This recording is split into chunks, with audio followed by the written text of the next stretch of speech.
বাংলাদেশিদের বিশ্বকাপ শুরু হয় আসলে ব্রাজিল আর্জেন্টিনার সাথে মূলত। সো সবাই বলছিল, যাদের সাথে কথা বলেছি সবাই, আরে বিশ্বকাপ এখনো শুরু হয়নি, 14 তারিখ থেকে শুরু হবে, 14 তারিখ থেকে শুরু হবে। সো আসলেই ব্রাজিল কতটা আসলে মানে হতাশ করলো, ধরেন ইন জেনারেল সবার পার্সপেক্টিভ থেকে, এক্সপার্ট অপিনিয়ন থেকে বলতে পারেন, এবং সেই সাথে মরক্কো নিয়েও জানতে চাই যে মরক্কো কি আসলে সারপ্রাইজ করেছে নাকি এক্সপেক্টেডই ছিল? আমি বলবো যে সম্পূর্ণভাবেই এক্সপেক্টেড ছিল। ক্যাজুয়াল ভিউয়ার যাদেরকে আমরা বলি, আমি মৌসুমী ফ্যান বলতে চাচ্ছি না, ক্যাজুয়ালি যারা ফুটবল দেখে তাদের জন্য আসলে আমার নামটা বললেন। আচ্ছা ঠিক আছে, সমীকরণটা একটু অন্যরকম। যেমন ব্রাজিল হচ্ছে র্যাঙ্কিং এ 6 নম্বর টিম, মরক্কো 7 নম্বর টিম। সো এটা অনেকের মাথায় থাকে না যে মরক্কো, আচ্ছা ওরা কি খেলে। মরক্কোর গত ওয়ার্ল্ড কাপের পারফরমেন্স দেখলে আসলে বোঝা যায় টিমটা কত স্ট্রং। মোটামুটি ওই টিমটাই আছে, কিছু চেঞ্জেস আসছে। সো ওই জায়গা থেকে মরক্কো আজকে খুব ভালো খেলবে এরকম একটা এক্সপেকটেশনই আমার মনে হয় সবার ছিল। ওই জায়গা থেকে মরক্কো শুরুও করছে খেলাটা খুবই দারুণভাবে, এবং ব্রাজিল আমি বলবো প্রথম 13 থেকে 15 মিনিট খেলাতে ঢুকতেই পারে নাই।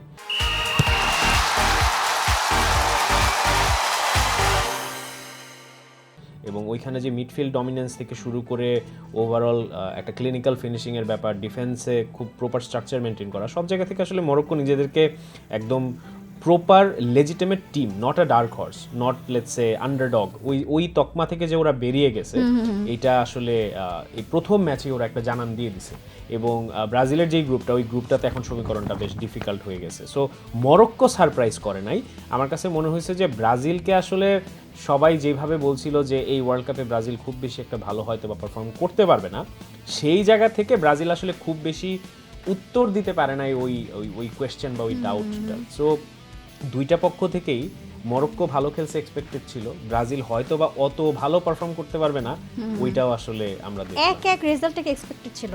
জি, আমার মনে হয় এটাই সবচেয়ে পটেনশিয়াল আউটকাম ছিল, কারণ ব্রাজিলের যতই খারাপ সময় যাক, ব্রাজিল ইজ স্টিল ব্রাজিল। আর শেষ মুহূর্তের ওই গোলটা যদি হয়ে যেত মরক্কোর, তাহলে ওই সিচুয়েশনগুলো আসলে ধরেন ব্রাজিলেরও কিন্তু ফার্স্ট হাফে ভালোই সুযোগ ক্রিয়েট হয়েছে, এবং ইগোর থিয়াগো থেকে শুরু করে Raphinha, in fact Vini, I think couple of chances আমার মনে হয়েছে প্রথম হাফে Brazil should have score 2 goals at least. So ওই জায়গা থেকে ধরলে আসলে মিসড অপরচুনিটি ধরে আপনি চিন্তা করতে পারবেন না, cause that's part of the game. But আমার মনে হয় যে 1-1 was a fair result, Morocco was the better team.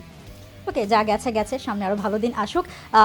বিশ্বকাপ নিয়ে কথা বলতে চাই। বিশ্বকাপে 48টা দল, এবারে সবচেয়ে বড় কথাই ছিল যে এবার ডিফারেন্ট বিশ্বকাপ, অনেক বেশি ম্যাচ, অনেক বেশি দল, প্রথমবারের মতো হিউজ, মানে এমনিতেই দ্য গ্রেটেস্ট শো ইন আর্থ, তারপরে মানে আরও আসলে মানে বাড়িয়ে চড়িয়ে। সো এই বিশ্বকাপ নিয়ে কিন্তু মানে বাংলাদেশে আমরা যে ভাইবটা দেখি, সেই ভাইবটা এবার আমরা পাচ্ছি না। আমার মনে হয় গতবারও তেমন একটা ছিল, মানে বিল্ডিংয়ে বাসায় বাসায় যে ফ্ল্যাগ, মানে পতাকা টানানো, ছোটবেলা থেকে আমরাও করেছি, এটা দিন দিন একটু আসলে কমে যাচ্ছে। ব্যস্ততার কারণে কিনা আসলে মানুষের নাকি আগ্রহ হারিয়ে ফেলছে। গতবার একটু কম দেখেছিলাম, কিন্তু ওই যে আর্জেন্টিনার বিশ্বকাপ জয়টা গতবারের বিশ্বকাপটাকে অন্য মাত্রায় নিয়ে গেছে। এবার আবারও মানে ও ঠিক দেখলাম যে সবাই বলে যে ভাইব পাচ্ছি না, আবহ নাই আগের মতো। এই জিনিসটা আসলে কেন, কি মনে হয়? আপনাকে একটা মজার ইনফরমেশন দিই। আমার বাসা 14 তলায়। সো আমার বাসা থেকে মোটামুটি একটা বেশ বড় জায়গা হচ্ছে দেখা যায়, সিটি স্কেপ দেখা যায়। সো আমি আজকে সকালে উঠেই গুনতেছিলাম যে কয়টা বাসার ছাদে অ্যাকচুয়ালি পতাকা টাঙানো হয়েছে।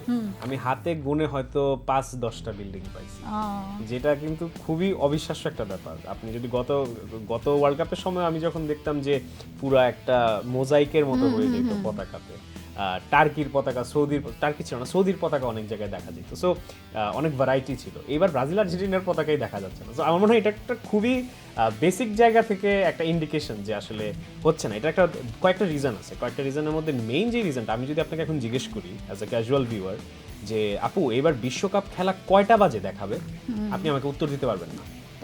24 ঘন্টা খেলা দেখে, হ্যাঁ, রোটেশন করে সারা দিন। এটা আসলে একটা স্কুল গোয়িং কিড হোক বা একটা ইউনিভার্সিটির ছেলে মেয়ে হোক, একটা অফিস গোয়িং এর কথা বাদই দিলাম। সো ওই জায়গা থেকে আসলে আমি যে সময়টা বের করে খেলাটা দেখবো, এইটা আমি জানি না।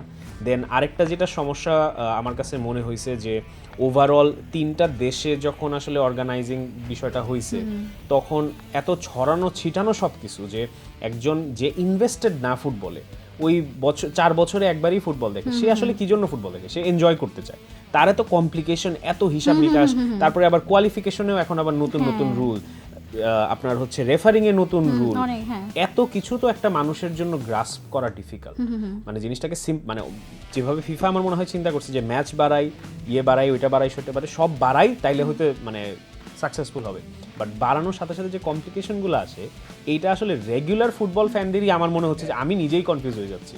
সো একটা ক্যাজুয়াল ভিউয়ারের জন্য এটা আরো ডিফিকাল্ট হবে। For more updates, subscribe to our YouTube channel and click on the bell icon. Follow us on Facebook and Instagram. Download T-Sports app to enjoy exciting games and highlights. Visit tsports.com.